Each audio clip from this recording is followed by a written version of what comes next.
વૈષ્ણવ મુક્તિ નથી ચાહતા ક્યારેય. અને સ્વપ્નમાં રાતે 12 વાગે જગાડી નહીં કોઈ કે મુક્તિ જોતી, ના ના એ રહેવા દો, મુક્તિ નહીં. કેમ? ભક્તિનું સુખ જે છે ને એ અનંત છે,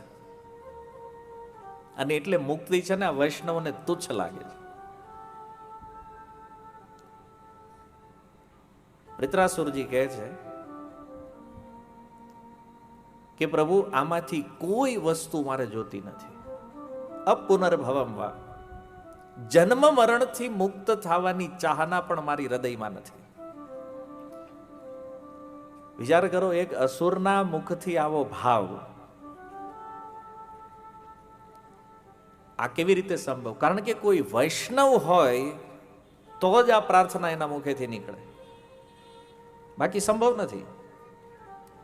કારણ કે મુક્તિ માટે તો લોકોએ તપ કરી કરીને શરીર રાફડા કરી નાખ્યા મુક્તિ પામવા માટે, અને એ મુક્તિ માટે કોઈ ભક્ત એમ કે આ નથી જોતી તો કેટલું આશ્ચર્ય લાગે છે આ જગતમાં લોકોને. મુક્તિ નથી જોતી ના, કારણ કે ભક્તોના સંગમાં અને ભગવાનની સેવામાં જે સુખ છે એની આગળ મુક્તિનું સુખ તુચ્છ છે. એટલે વૈષ્ણવ આ માગે છે. જન્મ ભલે થઈ જાય જ્યાં થવો હોય ને, પણ આ સુખ જે છે ને એ પ્રાપ્ત થવું જોઈએ. એટલા માટે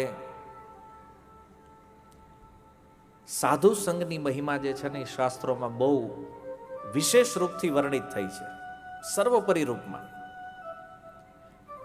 એક વિચાર તમે આમાં જુઓ કે સાધુ સંઘની મહિમા શા માટે? શું કામ ભક્તોની સંગતિ જોઈએ? કારણ કે ભક્તની સંગતિ હોય તો એ નિશ્ચિત છે કે એક દિવસ ભગવાન મળી જશે. પણ પોતે જો નક્કી કરે ભગવાનને મેળવવાનું તો કદાચ એકલો પડી જાય. ક્યારેક સાધનામાં ગડબડ થઈ જાય, કે ભરત મહારાજ જેવું થાય, એકલા ભજન કરવા ગયા, લોચો થઈ ગયો બિચારા, હરણમાં હલવાઈ ગયા. પણ ભક્તોની સંગતિ હોય તો ભગવાન મળવું નિશ્ચિત છે. એટલા માટે ધૃતરાસુરજી આ પ્રાર્થના કરી અને તૃતીય શ્લોકમાં ભગવાનથી પોતાના વિરહના ભાવને વ્યક્ત કરે છે. અને વિરહને વ્યક્ત કરતા કહે છે, અજાત પક્ષા ઇવ માતરમ ખગા સ્તન્યમ યથાવ સતરાક્ષુધાર્તા પ્રિયમ પ્રિયેવ વ્યુષિતમ વિષણ્ણા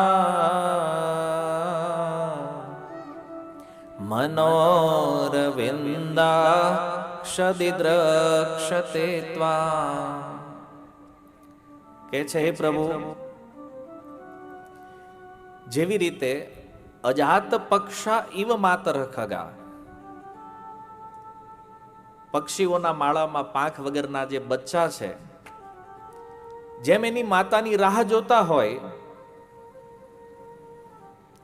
સ્તન્ય યથા વત્સ તરાક્ષુધારતા, જેમ ભૂખ્યા વાછરડાઓ પોતાની માની રાહ જોતા હોય, પ્રિયમ પ્રિયૈવ વ્યસિતમ વિષણ્ણા, કોઈનો પતિ પરદેશ ગયો હોય અને એની પત્ની જેમ એની રાહ જોતી હોય, એવી રીતે હે પ્રભુ, હું તમારા દર્શન માટે તરસી રહ્યો છું, તમારા દર્શન માટે તરફડી રહ્યો છું. અને એટલા માટે હે પ્રભુ, તમે મને ત્વરિત દર્શન આપો, જેનાથી મારો આ વિરહ જે છે, આ વિરહ શાંત થઈ જાય. ત્રણ ઉદાહરણ આ શ્લોકમાં આપ્યા છે. એક પક્ષીનું છે કે બચ્ચા માળામાં હોય અને માતા ઉડી જાય, આખો દિવસ ફરે અને સાંજના સમયે પાછું એના માટે ચણ લઈને આવે, બચ્ચા રાહ જોતા હોય. કોઈ ગાય ધણમાં ચરવા માટે ગઈ હોય અને વાછરડું ઘરે હોય, તો એ વાછરડાનો એક જ વિચાર હોય કે માતા ક્યારે પરત આવે, એનો સંગ મળે, એનો પ્રેમ મળે. અને કોઈના પતિ પરદેશ ગયા છે તો એ પ્રિયતમા રાહ જોતી હોય કે આનો પુનઃ સંગ ક્યારે પ્રાપ્ત થાય. તો આ ત્રણેય ઉદાહરણ એ વિરહ ભાવને પ્રગટ કરવા માટે છે કે આવો જે વિરહ છે એ પ્રભુ મને પણ તમારામાં આવો જ વિરહ છે. તમારું દર્શન મને જલ્દી થાય. અને અંતિમ શ્લોકમાં કહે છે, મમોત્તમ શ્લોક જનેષુ સખ્યમ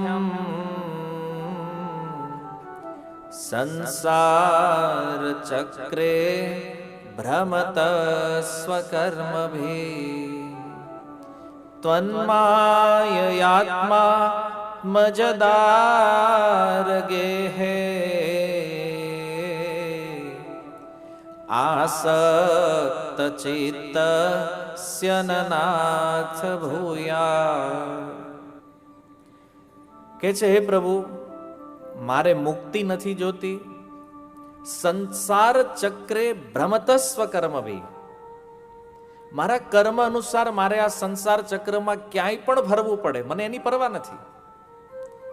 ચાહે મારે સ્વર્ગમાં રહેવું પડે, નરકમાં રહેવું પડે, મનુષ્યોનીમાં રહું, પશુઓનીમાં રહું. કહે છે, ત્વન્માયયા, તમારી માયા દ્વારા મને જે જે યોનિમાં જન્મ મળે, હું જ્યાં જ્યાં જાઉં ત્યાં ભગવાનના પ્રિય ભક્તો સાથે મારી મૈત્રી હંમેશા માટે બનેલી રહે, મારી મિત્રતા. જો આ અદ્ભુત વચન છે.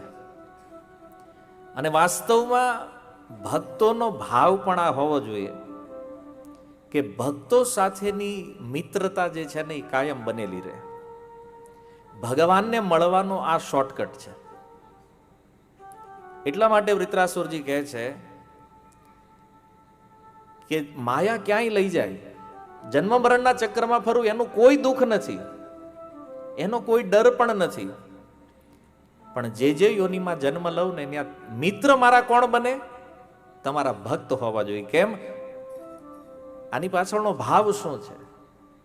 કારણ કે ભક્ત મિત્ર બને ને તો ભક્તિમાંથી ભટકી ગયા હોય ને તો પાછા લાવે ને. માનો શરીર બદલ્યું અને ભજન ભૂલાઈ ગયું, પણ ભગવાન પાસે જો યાચના કરી હોય કે મિત્ર મળી જાય ભક્ત, તો પાછા આપણને ભક્તિમાં નાશ થવાની સંભાવના બહુ ઓછી છે આમાં. એટલા માટે જો આ સુંદર પ્રાર્થના વૃત્રાસુરજી કરી રહ્યા છે ભગવાનને, ભક્તોની આજ પ્રાર્થના હોવી જોઈએ. આ મુક્ત થવા માટે અથવા ભગવાનને પામવા માટે સર્વોત્તમ ઉપાય છે. વૃત્રાસુરજીની આ દિવ્ય પ્રાર્થના સાંભળી ઇન્દ્રને આશ્ચર્ય થયું કે છે એક અસુર અને કોઈ યોગી, કોઈ તપસ્વી, કોઈ સાધક, એનું જ્યારે મૃત્યુ આવે ને ત્યારે પણ એનું મન આવું ભગવાનમાં ન લાગે જેવું એક અસુરનું મન ભગવાનમાં લાગ્યું છે.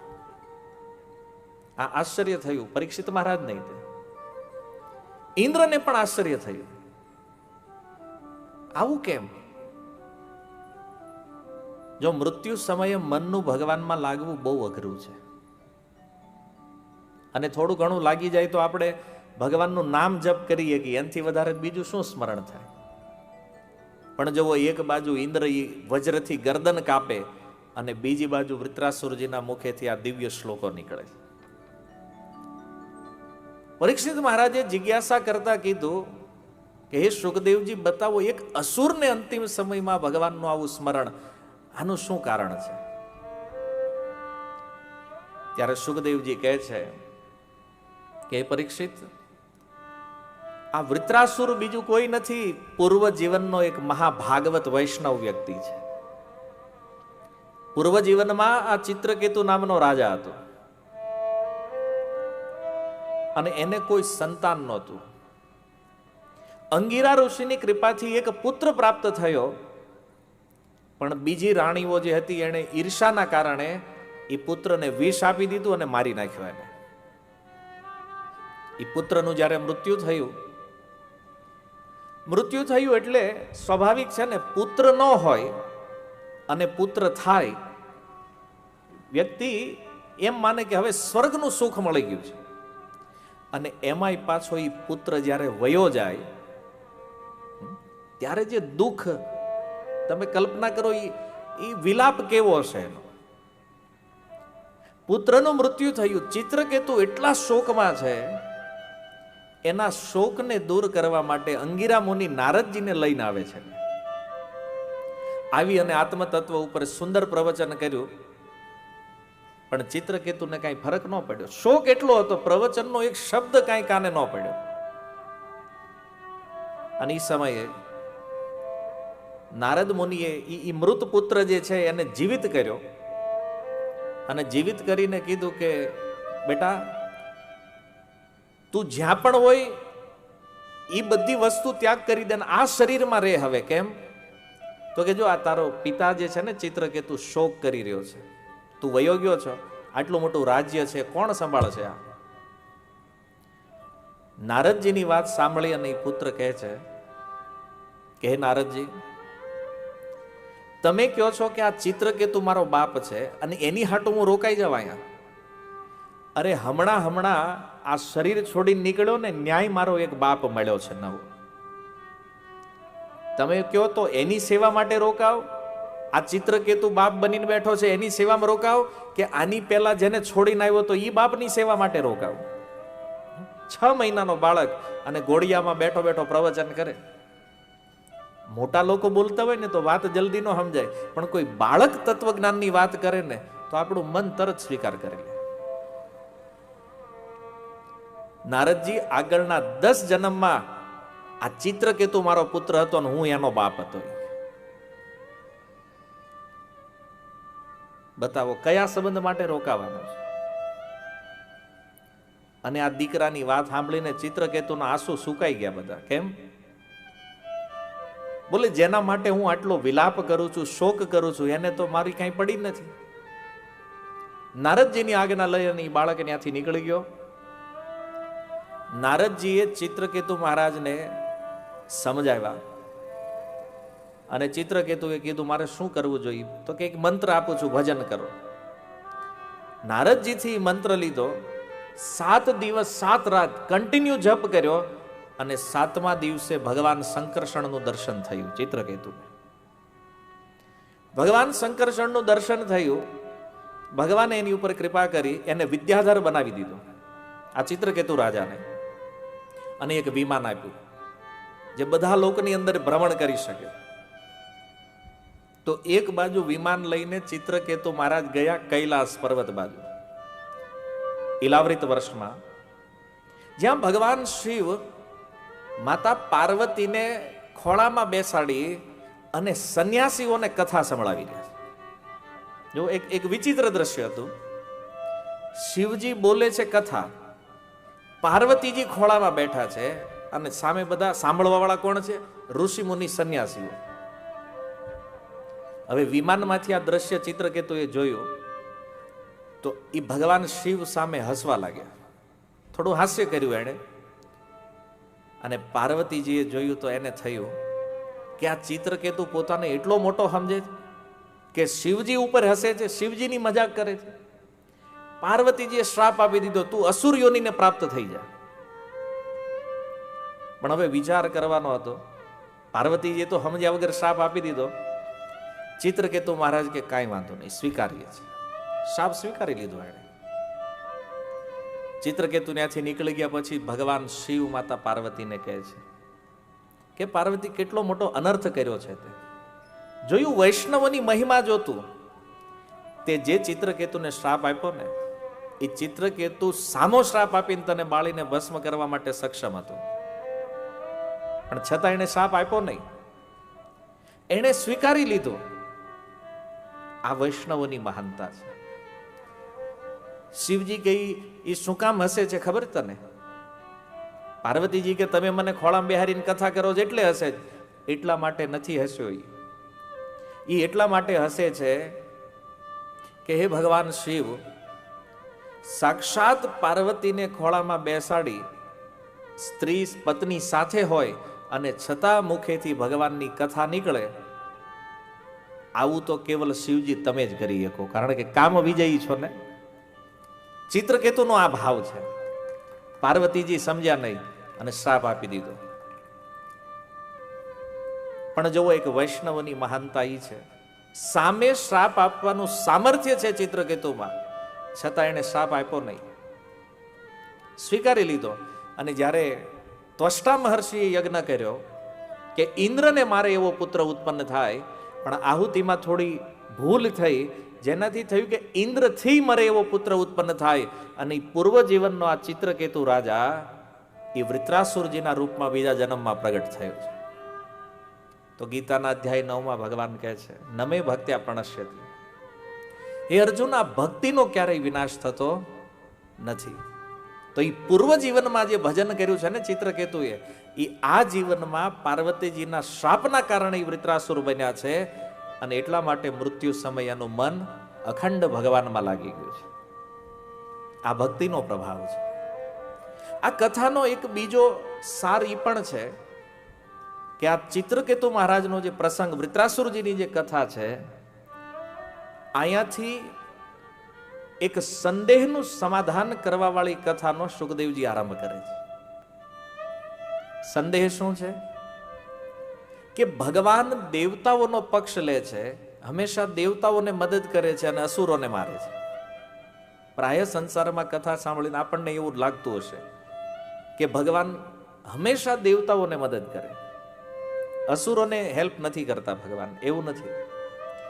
અહીંયાથી જેટલી કથાઓ આગળ ચાલવાની છે હવે 8મા સ્કંદ સુધી, એમાં બધા અસુરો ઉપર ભગવાને કૃપા કરી છે.